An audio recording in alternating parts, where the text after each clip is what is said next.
नमस्कार, अभी तक में आपका स्वागत है। अभी तक के दर्शकों को अभी तक प्रणाम। और अब रुक करेंगे आपराधिक गतिविधियों की। थाना मझौला क्षेत्र के सूरनगर में एक महिला का शव मिलने से सनसनी फैल गई, जबकि महिला का पति मौके से फरार हो गया। थाना मझौला क्षेत्र के सूर्यनगर में उस समय अफरा तफरी की स्थिति पैदा हो गई जब बंद कमरे से एक महिला का शव बरामद हुआ, जिसकी जानकारी मकान मालिक द्वारा पुलिस को दी गई और पुलिस मौके पर पहुंची, पूछताछ शुरू की तो पता लगा कि जितेंद्र कुमार निवासी पटवाई यहां पर किराए के मकान में रहता है, जिसके साथ उसकी पत्नी व 3 माह का एक बेटा यहां रहते हैं। रात को लगभग 8:30 बजे जितेंद्र अपने मकान मालिक से पुष्पा की दवाई लेने की बात कहकर घर से गया था, लेकिन रात भर वापस नहीं आया। सुबह के समय जब मकान मालिक ने दरवाज़ा खोला तो पुष्पा मृत अवस्था में पड़ी थी। मकान मालिक ने बताया कि जितेंद्र की एक और पत्नी है जो कि DBN स्कूल के सामने पूरे परिवार के साथ रहती है। इसके बाद पूछताछ की गई तो पता लगा कि आरती ने बताया कि वो अपने घर पर आया तो था, लेकिन बच्ची देकर वापस चला गया।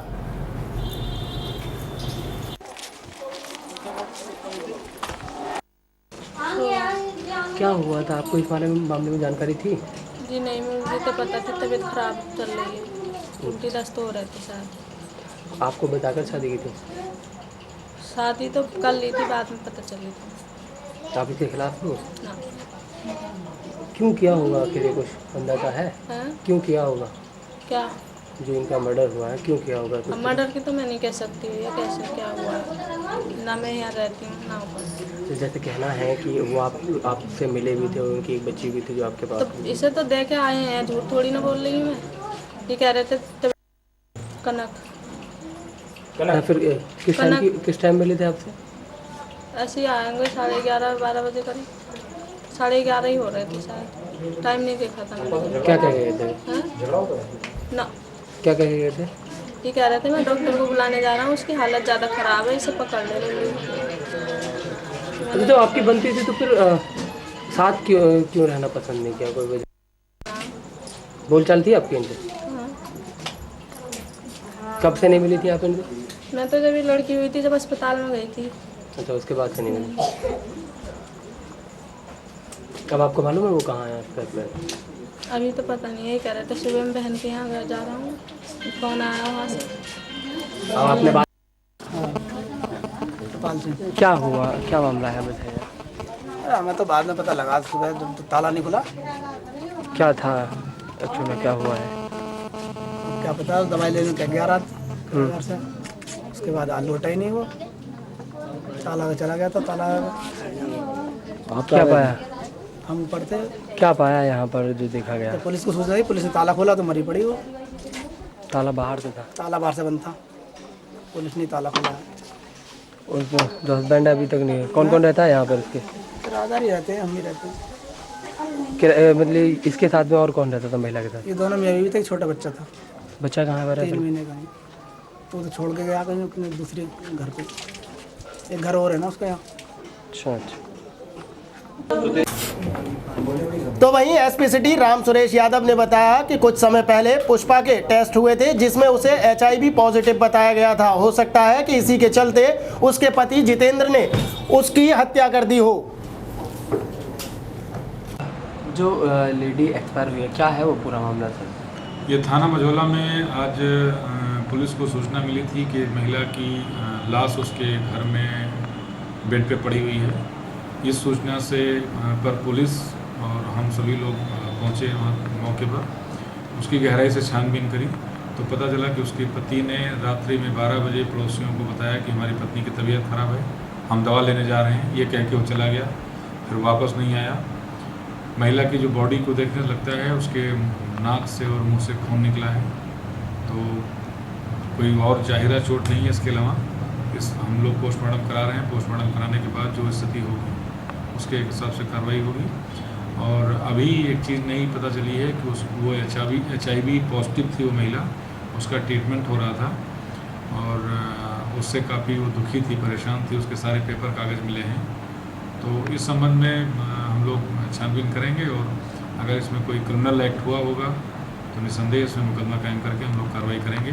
जो प्राइमा फेसी इसमें दोषी या जो अभी फिलहाल जिसका आचरण संदिग्ध लग रहा है वो पति है, क्योंकि पत्नी उसके इस हालत में होने के बाद भी वो दोबारा उसका वापस ना आना निसंदेह एक संदेह पैदा करता है।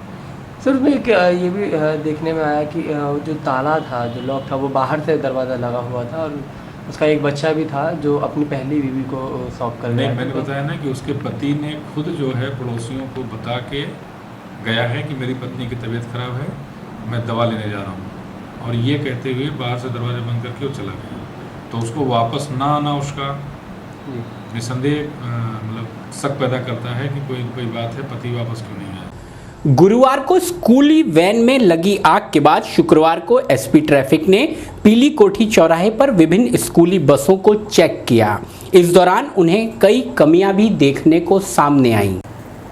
गुरुवार को स्कूली वैन में लगी आग की घटना के बाद एसपी ट्रैफिक संजय कुमार के द्वारा पीली कोठी चौराहे पर सीओ सिविल लाइंस के साथ मिलकर स्कूली बसों को चेक किया गया। इस दौरान अभियान के दौरान उन्हें भारी कमी भी देखने को मिली। एसपी ट्रैफिक के द्वारा गुरुवार को स्कूली वैन में लगी आग की घटना को गंभीरता से लिया गया और लिया भी क्यों ना जाए। मामला अबोध व मासूम बच्चों से संबंधित होने के कारण गंभीर था। शुक्रवार को चेकिंग अभियान के दौरान बसों, स्कूली वैन को चेक कर गैस किट की जांच पड़ताल, अग्निशमन यंत्रों की हालत को बारीकी से जांचा गया। इसमें और काफ़ी जानते हैं, अब स्कूल हमारे बच्चों के लिए और पूरे हमारे राष्ट्र के लिए भविष्य का सवाल होता है। कल एक घटना भी हो गई थी, स्कूल के एक बस में आग भी लग गई थी, और इसके नाते आज अभियान चलाया कि स्कूल के बच्चों में जो स्कूल के बसेज हैं उनमें क्या क्या नॉर्म्स पूरे किए जा रहे हैं। वास्तव में सुशासनादेश उसके क्रम में उनमें चीज़ें रखी जा रही कि नहीं रखी हैं, बच्चों की सुरक्षा के लिए उसमें टेलीफोन नंबर लिखा जा रहा है कि नहीं लिखा जा रहा है, बस कितनी पुरानी है, कितनी उसकी क्षमता है, उसके मद्देनज़र मैं इसकी चेकिंग करा रहा हूँ। उसमें कुछ कार्रवाई भी कराऊंगा, जो नहीं है, जो सही है उन पर कोई कार्रवाई नहीं होगी। अब तक कुछ क्या कमी दिखाई दी आप? अब तक क्या कमी दिखाई दी? इसमें 3 कमी दिखाई दी अभी आप देखे होंगे। एक तो फायर एक्सटिंग्विशर रखा हुआ था लेकिन इसमें चलाना ही अटेंडेंट नहीं जानता था।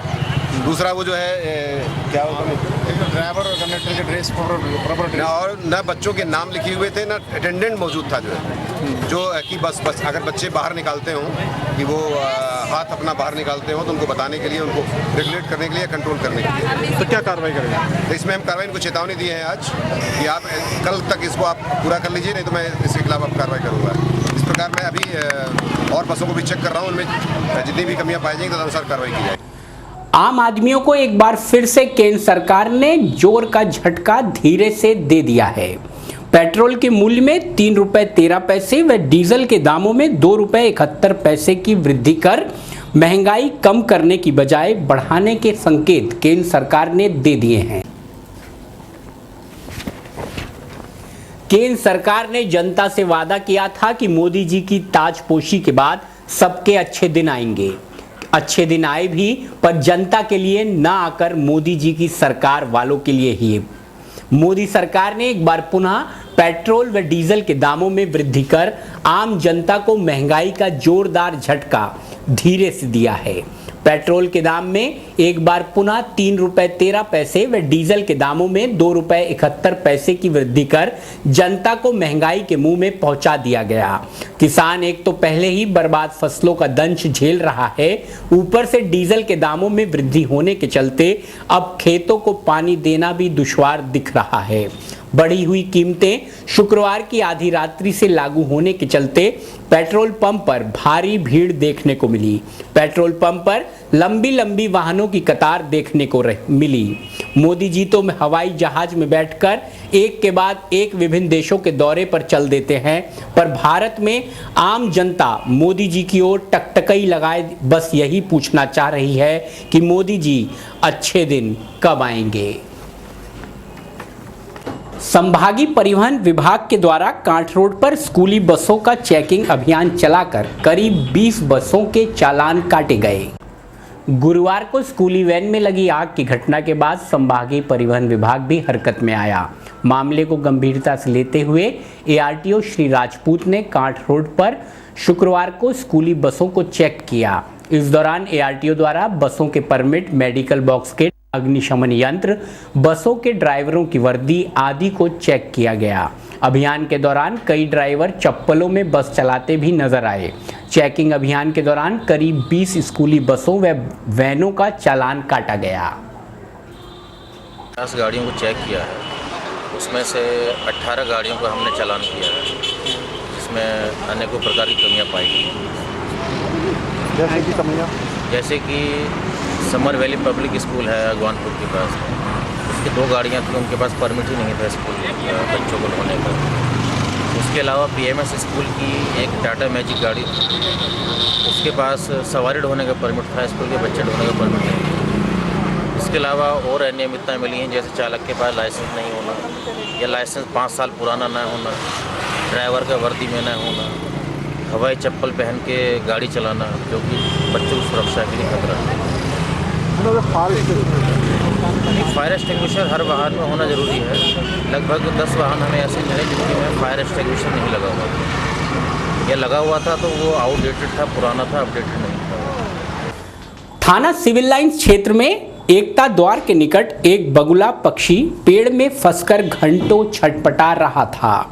सूचना पर नगर निगम व फायर ब्रिगेड की संयुक्त टीम ने घंटों की भारी मशक्कत के बाद पक्षी को सकुशल नीचे उतार दिया। सिविल लाइन क्षेत्र के एकता द्वार पर स्थित लंबे लंबे विशालकाय पेड़ पर शुक्रवार की सुबह एक बेजुबान बगुला मांझे के तार में ऐसा उलझा कि घंटों पेड़ पर छटपटाता ही रहा। किसी ने जब बेजुबान असहाय बगुले को देखा तो इसकी सूचना पुलिस कंट्रोल रूम को दी गई। सूचना पर पुलिस कंट्रोल ने नगर निगम व फायर ब्रिगेड को भी बगुला फंसे होने की सूचना दी, जिस पर टीमें एकता द्वार पर पहुंची। क्रेन को भी बुलाया गया। इस दौरान लोगों का भी जमघट लग गया। सभी बगुले की सलामती की दुआ या प्रार्थना करते दिखाई दिए।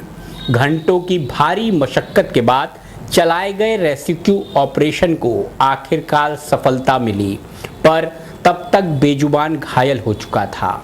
सहमा सा ये पक्षी इस दौरान काफ़ी गुमसुम सा दिखाई दिया। उतरने के बाद सबसे पहले इस सहमे बेजुबान पक्षी को पानी पिलाया गया। इस दौरान बेजुबान पक्षी की नम आंखें ऐसे प्रतीत हो रही थीं जैसे कि मानो दोबारा जिंदगी मिलने पर वह टीम के सदस्यों को दुआएं दे रहा हो। वहीं घायला अवस्था में होने के कारण बगुले को मरहम पट्टी के लिए पशु चिकित्सालय ले जाया गया। करीब 100 फीट पेड़ के ऊपर एक बगला टंगा हुआ था। अब हमें सूचना मिली तो फायर सर्विस टीम हमारे मौके पहुंची और नगर निगम और कंट्रोल रूम को सूचना देने के बाद नगर निगम से टीम बुलाई गई और संयुक्त प्रयास से जो बगले को सुरक्षित नीचे उतार दिया गया। उसे चिकित्सा हेतु अस्पताल भेजा जाएगा। अब कैसी हालत है? हालत सही है उसकी, और जैसा भी होगा तो उसे बाद में छोड़ दिया जाएगा। लगभग कितना समय लगा है? लगभग 1 दिन। नगर निगम द्वारा फिर से अतिक्रमण अभियान चलाकर सिर्फ गरीबों को ही रोजी रोटी पर तोड़फोड़ की जा रही है, जबकि धनाढ्य लोग आज भी निगम के नालों पर शोरूम खोलकर बैठे दिखाई दे रहे हैं। नगर निगम की जेसीबी जब भी चलती है तो कुछ ना कुछ ऐसा हो ही जाता है कि नगर निगम की अतिक्रमण हटाने वाली टीम पर उंगलियां उठनी शुरू हो जाती हैं।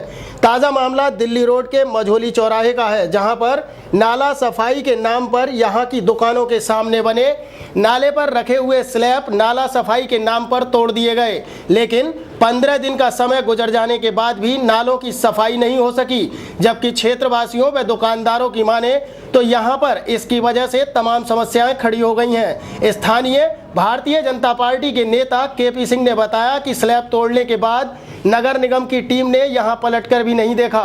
नाले पर स्लैब टूटने के बाद जहां दुकानदारों की दुकानदारी ठप हो गई है, तो वहीं कई लोग इस नाले में गिरकर घायल हो चुके हैं।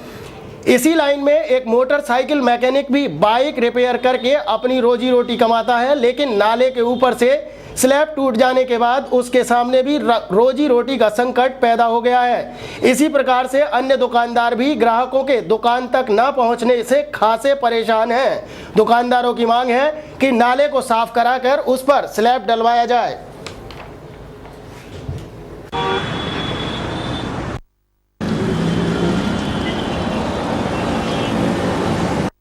भाई साहब आपका? देवप्रकाश गुप्ता। ये नाला जो टूटा हुआ है कब से टूटा हुआ है और इससे क्या क्या परेशानी हो रही है? 15-20 दिन हो गए कम से कम जी, क्या क्या परेशानी आ रही है? परेशानी क्या इसमें आए दिन बच्चे गिरते रहते हैं, दुकानदारी नहीं होती यहाँ पर, लोग कोई आता नहीं है। कल भी 2 बच्चे गिर गए इसमें, बच्चे साई लेके गए थे, पता नहीं क्या हालत है क्या नहीं है, उनकी स्थिति का पता नाजुक है, क्या है क्या नहीं है। आए दिन कोई ना कोई रात में लाइट भाग जाती है, जाने अनजाने में कोई व्यक्ति किसी भी गिर जाए, कुछ दुर्घटना हो जाए, कोई मर जाए, उसके जिम्मेदार कौन होगा? भाई टूटा पड़ा है ये पूरा नाला जो है, व्यापार पूरा ठप पड़ा है, आए दिन लोग गिर रहे हैं, लगने कितनी लापरवाही है, दवाई आज तक हुई नहीं है इसमें। 15 दिन हो गया, पत्थर तोड़े हुए, नाले की दवाई आज तक हुई नहीं है। ये स्लैब अपने पास से लगवाए हैं, ये भी तोड़ के बराबर कर दिए, नाले की सफाई करनी तो पत्थर हटवा दिए जाते, आई जैसी भी तोड़ ताड़ के चली गई, पब्लिक ने विरोध भी किया लेकिन सुनने को तैयार ही नहीं। नाले की सफाई तो कम से कम हो, नाले की तो फोटो तो आपने ले ही लिया होगा। अच्छा, कुछ दुकानें ऐसी भी हैं जिनके सामने से नहीं तोड़ा गया? हाँ, कुछ दुकानें ऐसी भी हैं जिन्होंने पैसों ले देके काम चला लिया है, उनके स्लैब स्थिति बने हुए ऐसे कैसे आप लोगों के सामने तो तोड़ दिए? हाँ, हमारे लोगों के सामने तोड़ दिए स्लैब। क्या है नगर निगम का, मुझे ये बताएं, नाले का स्लैब तोड़ने का क्या मतलब है उनका? आज दिन इसमें बच्चे गिर रहे हैं, उसका कौन जिम्मेदार है? या तो उसमें स्लैब पड़ा हुआ है। क्या चाहते हैं आप? इस पे स्लैब डलवाएं और क्या, नगर निगम इसमें स्लैब डलवाएं, लोग आए दिन छोटे छोटे बच्चे गिर रहे हैं इसमें। फिलहाल वक्त है अभी तक में एक छोटी सी ब्रेक का।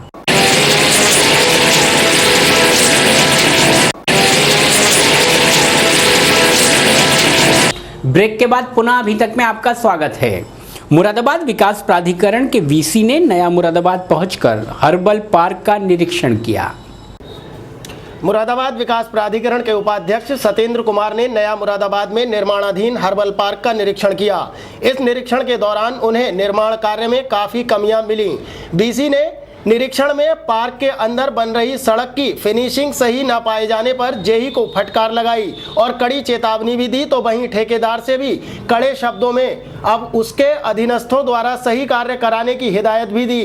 पूरे पार्क के निरीक्षण के बाद उन्होंने बताया कि हर्बल पार्क लखनऊ के पंडित जनेश्वर मिश्र पार्क की तर्ज पर बनाए जाने का प्रयास किया जा रहा है, जिसके लिए एमडीए की तरफ से अपने लोगों को लखनऊ भेजा जाएगा, जो वहां पर जाकर पंडित जनेश्वर मिश्र पार्क बनाए जाने की बारीकियां समझकर भी आएंगे तथा इस माह के अंत तक पार्क का कार्य पूर्ण होने की भी उम्मीद जताई। इसके बाद उन्होंने बताया कि मानसून आने पर पार्क में पेड़ लगवाए जाने का भी कार्य शुरू किया जाएगा।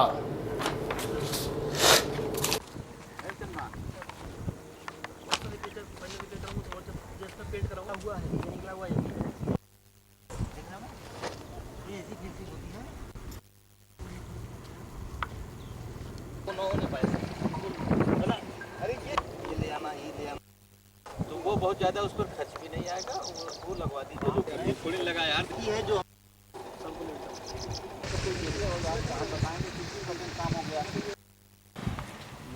हर्बल पार्क का निरीक्षण करने के लिए जो सिविल वर्क है ये तकरीबन 60% जो है पूरा हो गया है, जैसा आप लोग भी देख रहे हैं, और ठेकेदार के आदमी भी लगे हुए हैं काम में, और जहाँ जहाँ कमियाँ हैं वो ठेकेदार को भी हमने बता दिया है, और ये काम जो है इस महीने के आखिर तक लगभग सिविल वर्क का काम पूरा हो जाएगा। जो पेड़ लगाने के काम हैं उसके लिए हम लोग जो है समय का वेट कर रहे हैं, जरा गर्मी कम हो तो इस काम को भी कर देंगे। इसमें जो भी लाइट फिटिंग का या वो जो है आकर्षक फुटपाथ पर लाइटों के लगाने काम है, उसके लिए हमने चीफ इंजीनियर से कहा है कि ये माननीय जनेश्वर मिश्रा पार्क जो लखनऊ है वो जो है वहाँ पर जाकर के देख लें, उसी तरीके की वो जो है पोल और वो जो है बिजली का जो फुटपाथ पर लगेगी उस सेम या उसी तरह की डिज़ाइन या उससे अच्छी डिज़ाइन हम अपने यहाँ लगवाएंगे, और इसकी वो जो है कोशिश हमारी है कि ये यहाँ का सबसे अच्छा पार्क। कब तक उम्मीद है सब कार्य पूरा होगा? अब जो हार्टिकल्चर वर्क है उसके लिए तो थोड़ा सा समय इस तरह का है गर्मी का कि इसमें पेड़ पौधे जो है नहीं लगाए जा सकते, तो इसके लिए हम लोग मानसून का वेट करेंगे, लेकिन सिविल वर्क 100% ये पूरा करने की कोशिश है कि 100% वो जो है महीने भर पूरा हो जाए। हर्बल पार्क के निरीक्षण के दौरान जब वीसी हर्बल पार्क के जेई को फटकार लगा रहे थे, उस समय एमडीए के सचिव जेबी यादव जेई का पक्ष लेते हुए दिखाई दिए। मुरादाबाद विकास प्राधिकरण के उपाध्यक्ष सत्येंद्र कुमार जिस समय नया मुरादाबाद में बन रहे हर्बल पार्क का निरीक्षण करके निर्माण कार्य में कमियां निकाल रहे थे तथा लोगों द्वारा महानगर में होने वाली अवैध प्लॉटिंग आदि की शिकायत कर रहे थे, उस समय एमडीए के सचिव जेबी यादव इन सभी बातों से बार बार बीसी का ध्यान अन्य बातों की तरफ आकर्षित करने में तथा एमडीए के जेई व ठेकेदारों का पक्ष लेते हुए नजर आ रहे थे। अगर इस बात को गंभीरता से देखा जाए तो मामला क्या है और क्यों सचिव जंग बहादुर यादव ऐसा कर रहे थे, समझाने या बताने की जरूरत महसूस नहीं होगी। वो जो है तो ये तो अजीब बात होगी ना। हेलो कर लीजिएगा, जितने भी आपके हम खोल दीजिए तो पूरा भर दे एक उससे तो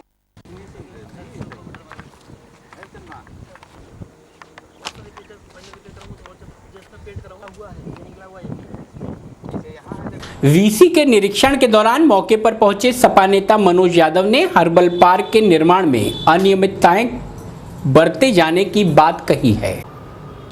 नया मुरादाबाद में बन रहे हर्बल पार्क का निरीक्षण करने पहुंचे एमडीए के उपाध्यक्ष सत्येंद्र कुमार से समाजवादी पार्टी के जिला उपाध्यक्ष मनोज यादव ने पार्क निर्माण में अनियमितताएं बरते जाने की बात कही तथा पार्क का निर्माण मानक के अनुसार कराए जाने की बात भी कही।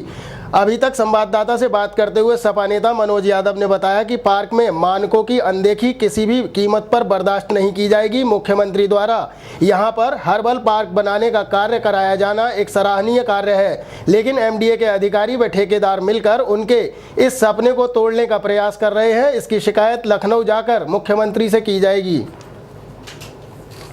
मैं बीसी साहब से मिला, मैं इसलिए मिला कि हमारे मुख्यमंत्री जी ने मुरादाबाद के लिए एक हर्बल पार्क की योजना दी। उस हर्बल पार्क में कुछ सम्मानित अधिकारी द्वारा ना तो वहाँ मानकों के अनुसार सड़क बनाई जा रही, ना उस हर्बल पार्क में अभी तक पेड़ों का कोई लगा हुआ कोई पेड़ पौधा पाया गया और बीसी साहब के आने पर ही पेड़ों में पानी दिया गया, जबकि भीषण गर्मी में मानक के अनुसार पेड़ अब तक लग जाने चाहिए थे और पेड़ों को रोज़ाना सुबह शाम पानी लगना चाहिए था। और पेड़ जितने भी जो भी पाए गए वो ख़राब क्वालिटी के पाए गए, वो सब ख़राब हो चुके हैं पेड़। इसमें मुख्यमंत्री जी का सपना तोड़ने की कोशिश कर रहा है मुरादाबाद विकास प्राधिकरण। इसके लिए मैं मुख्यमंत्री जी से मिलकर इन मुरादाबाद विकास प्राधिकरण के अधिकारियों की शिकायत भी करने जा रहा हूँ। मुरादाबाद विकास प्राधिकरण अब अमीरों के साथ होता नजर आने लगा है, क्योंकि बसपा के शासनकाल में जो महामाया सामुदायिक केंद्र 21,000 में मिलता था, अब पूंजीपतियों के हाथ में जाकर 2 लाख का हो गया है। मुरादाबाद विकास प्राधिकरण वैसे तो किसी न किसी मामले को लेकर हमेशा सुर्खियों में रहा है। पहले नया मुरादाबाद योजना भी इनके मनमानी की भेंट चढ़ गई, जो अब तक आबादी को नसीब नहीं हो सकी है। यहाँ पर सारे प्लॉट लगभग खाली ही पड़े हैं। ऐसे में नया मामला सामने आया है, जहाँ मुरादाबाद विकास प्राधिकरण द्वारा मिड टाउन क्लब और दिल्ली रोड पर बने महामाया सामुदायिक केंद्र को भी अब अमीरों के हाथों में सौंप दिया गया है। मायावती के शासनकाल में जिस महामाया सामुदायिक केंद्र को 21,000 रुपये देकर शादी अथवा कोई भी कार्यक्रम कर लिया जाता था, अब उसे मानसरोवर पैराडाइज के मालिक ऋषि छाबड़ा को दे दिया गया है, जिसके बाद इसका किराया एक रात के लिए अब बढ़कर 1.5 लाख से लेकर 2 लाख तक हो गया है। ऐसे में यहाँ पर गरीब आदमी अपने बच्चों की शादी अथवा अन्य फंक्शन कैसे करेगा, इस बात का अंदाज़ा आप स्वयं ही लगा सकते हैं। तो वहीं मिड टाउन क्लब जिसकी अवधि अब समाप्त हो चुकी है, उसके बाद भी सौरभ जैन से इसको वापस नहीं लिया गया है, जबकि ना तो इसकी तिथि बढ़ाई गई है और ना ही कोई दस्तावेज इनको जारी किए गए हैं। ऐसे में सीधे तौर पर कहा जा सकता है कि मुरादाबाद विकास प्राधिकरण अब अमीरों के हाथों की कठपुतली बन चुका है।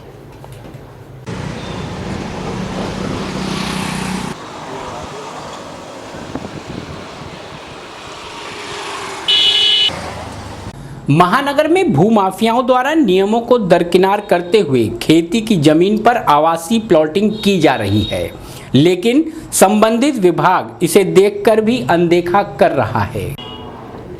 मुरादाबाद महानगर में जहां जमीनों के रेट आसमान छू रहे हैं, तो वहीं भूमाफिया अब खेती की जमीन पर भी आवासीय प्लॉटिंग करके करोड़ों के बारे न्यारे करने लगे हैं। मामला पीतल नगरी क्षेत्र का है, जहां भूमाफियाओं की नज़र अब गरीब किसानों की खेती की जमीन पर आ गई है। इस जमीन पर सैकड़ों बीघा प्लॉटिंग का कार्य शुरू होने के साथ साथ तमाम मकान भी खेतों में खड़े हो गए हैं। जानकारों की माने तो किसी भी खेती की जमीन पर प्लॉटिंग करने के लिए सबसे पहले मुरादाबाद विकास प्राधिकरण से लेआउट पास कराने के बाद डेवलपमेंट चार्ज जमा करने होते हैं। इसके बाद ग्रीन बेल्ट भी दिखाना अनिवार्य है। ग्रीन बेल्ट के लिए प्लॉटिंग की जमीन का लगभग 35 से 40% हिस्सा छोड़ा जाना भी जरूरी है। ग्रीन बेल्ट में क्षेत्रफल के अनुसार पार्कों का निर्माण कराने के अलावा सड़कों के किनारे छायादार पेड़ लगवाया जाना भी जरूरी है। लेकिन महानगर में पीतल नगरी क्षेत्र में हो रही खेती की जमीन पर प्लॉटिंग करने वाले इन सभी नियमों को दरकिनार करके अपनी मनमर्जी से काम कर रहे हैं। सैकड़ों बीघा जमीन में प्लॉटिंग होने की जानकारी एमडीए को भी है, लेकिन भूमाफियाओं पर कार्यवाही न होने से उनके हौसले बुलंद हैं। ऐसे में यदि मकान बनने के बाद एमडीए इस अवैध कॉलोनी को तोड़ना शुरू कर देता है, तो नुकसान सिर्फ उन्हीं लोगों को होगा जिन्होंने अपनी खून पसीने की कमाई से अपने तथा अपने परिवार के लिए आशियाना बनाया था। जैसा कि अभी कुछ दिन पहले ही मंडी समिति के पीछे हुआ, जहां लोग घर से बेघर हो गए। वक्त है एक छोटे से ब्रेक का।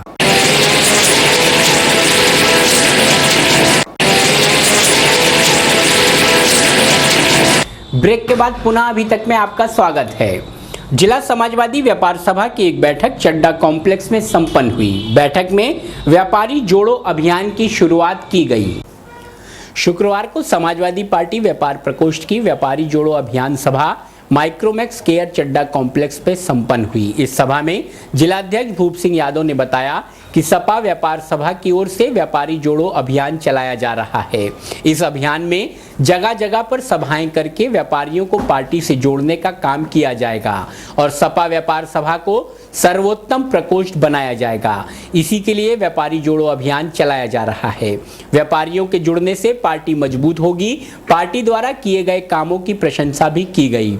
सभा की अध्यक्षता भूप सिंह यादव ने तथा संचालन राजकुमार गुप्ता के द्वारा किया गया। इस मौके पर जिला उपाध्यक्ष मनीष शर्मा, रईस अहमद, संजीव प्रभाकर, मीडिया प्रभारी दिनेश यादव, करण सिंह यादव, राकेश यादव, मनोज सैनी, मोहित खन्ना, बलबीर सिंह यादव, नंद किशोर यादव, रजनीश गुप्ता, आलोक अग्रवाल, सुमित विज, सरदार परमजीत सिंह, फैज अली, जंटर सिंह, चंद्र प्रकाश सैनी, यामीन चौधरी, डॉक्टर इरफान, फरियाद अली, राजेंद्र सिंह लोधी, सरदार गुरमीत सिंह बेदी, सुमित गुप्ता, भारत सिंह यादव, शमशाद हुसैन, शुभम भारद्वाज, राम अवतार रस्तोगी, संतोष तिवारी आदि लोग उपस्थित रहे। आज समाजवादी व्यापार सभा की ओर से ये हमने व्यापारी जोड़ अभियान चलाया है। उसकी पहली मीटिंग चड्डा कॉम्प्लेक्स में हमारे रजनीश गुप्ता जी जिला प्रवक्ता, उनके सौजन से ये मीटिंग हो रही है। इसमें अधिक से अधिक हम जगह जगह मीटिंग करेंगे। उसके माध्यम से ज़्यादा व्यापारियों को जोड़ने का काम करेंगे। क्योंकि काफ़ी सभाएं हमारे पास मतलब नोटिंग भी हो चुकी हैं। इससे एक व्यापारी तो जुड़ेगा ही। हमारा जब व्यापारी जुड़ेगा तो हमारा समाजवादी व्यापार सभा का एक प्रकोष्ठ बहुत वजनदार प्रकोष्ठ के रूप में उभरेगा। जो वजनदार प्रकोष्ठ के रूप में उभरेगा तो हमारी पार्टी भी बहुत मजबूती होगी। इससे हमें आने वाले चुनाव में इसका बहुत ज़्यादा फ़ायदा मिलेगा। और सभी व्यापारियों का मैं समाजवादी व्यापार सभा की ओर से हार्दिक स्वागत करता हूं और अभिनंदन करता हूं। जो लोग समाजवादी व्यापार सभा में जुड़ना चाहते हैं उनके लिए पहली बात तो हमारी सरकार सब कुछ कर ही रही है, लेकिन हमारे लायक जो भी सेवा है हर तरह से हम उनके लिए तैयार हैं। लोकतंत्र बचाओ मोर्चा ने अपनी विभिन्न मांगों को लेकर कलेक्ट्रेट पर प्रदर्शन किया। लोकतंत्र बचाओ मोर्चा ने जिलाधिकारी के माध्यम से राज्यपाल को भेजे ज्ञापन में कहा गया है कि ग्राम भोजपुर धर्मपुर नगर पंचायत की बिजली की व्यवस्था बहुत दिनों से ठप पड़ी है, जिससे कस्बे की जनता तरस रही है, जिससे यहां की जनता को इस बिजली की समस्या का सामना करना पड़ रहा है और इस कारण नागरिक बहुत परेशान है। कस्बे में 24 घंटे में से 2 घंटे के लिए भी बिजली नहीं दी जा रही, जबकि प्रदेश के मुख्यमंत्री 20 घंटे बिजली देने का दावा कर रहे हैं। ये बात कस्बे में झूठ का पुलिंदा साबित हुई है। प्रदेश का मुख्यमंत्री और उसका मंत्रिमंडल मात्र पाप और झूठ के साथ ही झूठे वायदों पर ही काबिज है। यह स्थिति पूरे मुरादाबाद जिले की बनी हुई है। भोजपुर कस्बे में बना बिजली का फीडर भोजपुर को विद्युत आपूर्ति देता है। जनहित में भोजपुर धर्मपुर बिजली घर फीडर से भोजपुर के मानक के अनुसार बिजली आपूर्ति कराया जाना अति आवश्यक है, ताकि जनता को बिजली का लाभ मिल सके। ज्ञापन देने वालों में आबिद हुसैन, निजामुद्दीन, महबूब, अब्दुल हफीज, छोटे, अब्दुल रशीद, शाकिर, असगर अली, फखरुद्दीन आदि लोग उपस्थित रहे। क्योंकि भोजपुर प्रदेश की दुनिया से कुछ लोगों की आबादी है, 20 से लेकर 15,000 लोग रहते हैं वहाँ पर। उत्तर प्रदेश का मुखिया 20 घंटे का दावा कर रहा है और वहाँ पर 2 घंटे बिजली भोजपुर के अंदर नहीं है। जहाँ पूरे प्रदेश की हालत बिजली की खराब है। मुराद को उत्तर प्रदेश के अंदर कटौती से मुक्त किया गया। अभी मैं 3 दिन पहले जब भोजपुर पहुंचा तो पता चला यहाँ तो 8-8 दिन बिजली नहीं आती। वहाँ कई प्रेस के साथियों ने बताया मुझे, तो उसके बाद में हमने कहा मन के ठीक है भाई, एक नोटिस कम से कम दे दे सरकार को। डीएम साहब से वार्ता करना चाहते हैं। तो ऐसे मुख्यमंत्री को जो झूठ का और पाप का पुतल्ला है, उसे कुर्सी से बने रहने का अधिकार नहीं। झूठ बोल रहा है कि 20 घंटे बिजली दे रहा है और वहाँ में हम एग्जाम्पल के तौर पे बता रहा है कि भोजपुर जैसी जगह का 2 घंटे बिजली उपलब्ध नहीं है। तो आपकी क्या मांग है? हमारी मांग ये है भोजपुर को बिजली दिया और बिजली नहीं जाएगी तो जाम लगाएंगे एक बड़ा। शिवसेना ने अपनी विभिन्न मांगों के संबंध में एक ज्ञापन जिलाधिकारी को प्रेषित किया। शिवसेना के प्रदेश सचिव रामेश्वर दयाल तुरेहा के नेतृत्व में शिवसेना द्वारा दिए गए ज्ञापन में कहा गया है कि कपूर कंपनी फायर ब्रिगेड के सामने राशन डीलर संजय कुमार द्वारा राशन का लगभग 16 कट्टे गेहूं निकाले जाने की शिकायत फोन पर कई बार एआरओ पश्चिम व खाद्य उपायुक्त से राशन डीलर को राशन निकालते हुए स्वयं देखा गया और शिकायत भी की गई, लेकिन आज तक कोई कार्यवाही नहीं हुई। बीपीएल कार्ड धारक साबिर हुसैन व अंत्योदय कार्ड धारक सलीम को राशन डीलर राकेश अग्रवाल द्वारा विगत 1 वर्ष से राशन न दिए जाने की शिकायत जिला पूर्ति अधिकारी से की गई। वार्ड नंबर 13 मोहल्ला कुंदनपुर स्थित सरकारी क्रय विक्रय समिति विक्रेता हरनाम सिंह, राशन डीलर मुस्तफ़ा अली व मझोला स्थित राशन डीलर विक्रम सिंह के पास सैकड़ों फर्जी राशन कार्ड होने, राशन न बांटने, राशन कार्डों का सत्यापन कराने हेतु एक बार जिला पूर्ति अधिकारी से भी शिकायत हुई। इसके अलावा भी दर्जनों शिकायत होने के बाद भी इनके खिलाफ कोई कार्रवाई न होना इस बात को दर्शाता है कि कहीं ना कहीं विभाग की मिलीभगत से इस कार्य को अंजाम दिया जा रहा है। ज्ञापन देने वालों में सत्यपाल, मंजू राठौर, शीतल चौहान, मिथिलेश कश्यप, प्रवेश देवी, रामकिशोर सक्सेना, बाबूलाल सैनी, अतर सिंह, ओम प्रकाश, धर्मेंद्र सागर, रामोतार आदि लोग मुख्य रूप से उपस्थित रहे। पदाधिकारी जिलाधिकारी कार्यालय पर धरना प्रदर्शन कर राशन विभाग में व्याप्त भ्रष्टाचार पर अंकुश लगाने की मांग करते हैं। ज्ञात हो कि एआरओ सत्यप्रकाश सिंह राशन विभाग से मिली भगत के कारण राशन डीलरों पर कोई कार्रवाई नहीं करते, जिस कारण राशन विभाग में व्याप्त भ्रष्टाचार है। राशन डीलर 1-1, 2-2 माह बाद राशन बांटते हैं और शिकायत की जाती है। राशन विभाग के वरिष्ठ अधिकारियों पर शिकायत की जाती है, लेकिन वरिष्ठ अधिकारी कोई कार्रवाई नहीं करते। हमारी मांग है कि अगर राशन विभाग में व्याप्त भ्रष्टाचार पर शीघ्र अंकुश नहीं लगाया गया तो शिवसेना की राज्य इकाई उग्र आंदोलन। लंबे समय से मूल्य में अंतर के कारण बंद हुए रिलायंस के पेट्रोल पंप अब शीघ्र ही शुरू हो जाएंगे। बंद पड़े रिलायंस के पेट्रोल पंप इसी महीने चालू हो जाएंगे। जिला पूर्ति विभाग से पंप संचालकों ने अनुमति मांगी है। अफसरों ने औपचारिकताएं पूरी करने का निर्देश दिया है। पिलारी के एक पेट्रोल पंप को अनुमति पत्र जारी भी कर दिया गया है। दिल्ली रोड का पंप भी जल्दी ही चालू होने की उम्मीद है। सरकारी कंपनियों की तुलना में रिलायंस के पंप तेल की कीमतों में अंतर के कारण बंद कर दिए गए थे। अब बाजार मूल्य पर तेल की खरीद बिक्री से रिलायंस पेट्रोल पंप खोलने का रास्ता साफ हो गया है। जिला पूर्ति अधिकारी केबी सिंह ने बताया कि रिलायंस के पंप चलाने के लिए उनके पास कुछ आवेदन आए हैं। कागजी खानापूर्ति का काम बाकी है। बिलारी से जो आवेदन किया गया उसे मंजूरी दे दी गई है। जल्द ही दिल्ली रोड स्थित रिलायंस के पंप समेत अन्य पंपों को चालू करने की उम्मीद है। केबी सिंह ने बताया कि अब मूल्यों में अंतर नहीं है, इसलिए रिलायंस अपने पंप चलाने के मूड में है। पागबड़ा थाने में तैनात कांस्टेबल मनोज और राजीव यादव पर रिश्वत लेने और जबरन फैसलेनामे पर अंगूठा लेने का आरोप लगाया गया है। अधिकारियों के लाख समझाने पर भी पुलिस है कि अपनी कार्यशैली बदलने को तैयार नहीं है। मामला पाकबड़ा थाने का है। पाकबड़ा थाने में तैनात मनोज और राजीव पर रिश्वत लेने की बात सामने आई है। ये आरोप छोटे पुत्र मजीद निवासी चमन वाली मस्जिद पाकबड़ा ने लगाया है।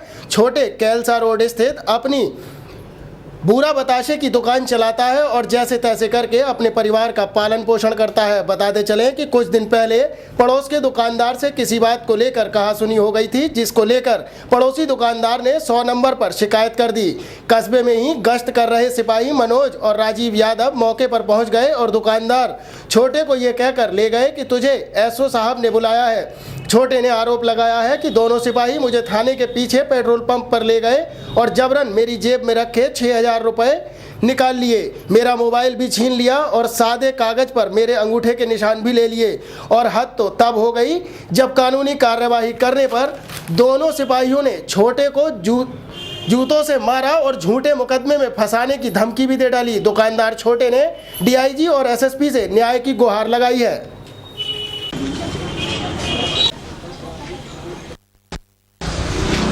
छोटे जी, क्या हुआ आपके साथ? मेरा एक पास पड़ोस के जिनको से मेरा थोड़ा बहुत झगड़ा हो गया था। उन्होंने तहरीर दे दी, मुझे मनोज और राजीव उठा कर ले गया और ये कह दी कि ऐसे साहब बुला रहे हैं। मैं उनके साथ चला गया। बाद में उन्होंने मेरा अंगूठा ले लिया, साइन करा लिए। कैसे पेपर पर अंगूठा लिया आपका? सादे कागज़ पर। बोले जा तुम्हारा फैसला हो गया। फैसले आकर मुझे थाने के पीछे पेट्रोल पंप है, पेट्रोल पंप के पास में आकर मेरे नंबर से 6 डिग्री के 6,000 रुपये थे, वो निकाल दिए नंबर से और मोबाइल छीन लिया और हमारा खाना खाने का भी तो बोले दिया। मुझे कैसे फंसा दूँगा। आपने किस किस के पास एप्लीकेशन लगाई है? एसपी के यहाँ एप्लीकेशन लगाई और डीआईजी के पास एप्लीकेशन लगाई। अब आप क्या चाहते हैं? मैं कानूनी कार्रवाई करना चाहता हूँ ताकि किसी और के साथ ऐसी हरकत कर सके। तो ये थी अभी तक में आज की गतिविधियां। इसी के साथ बीपी उपाध्याय को अभी तक की पूरी टीम के साथ दीजिए इजाजत। नमस्कार।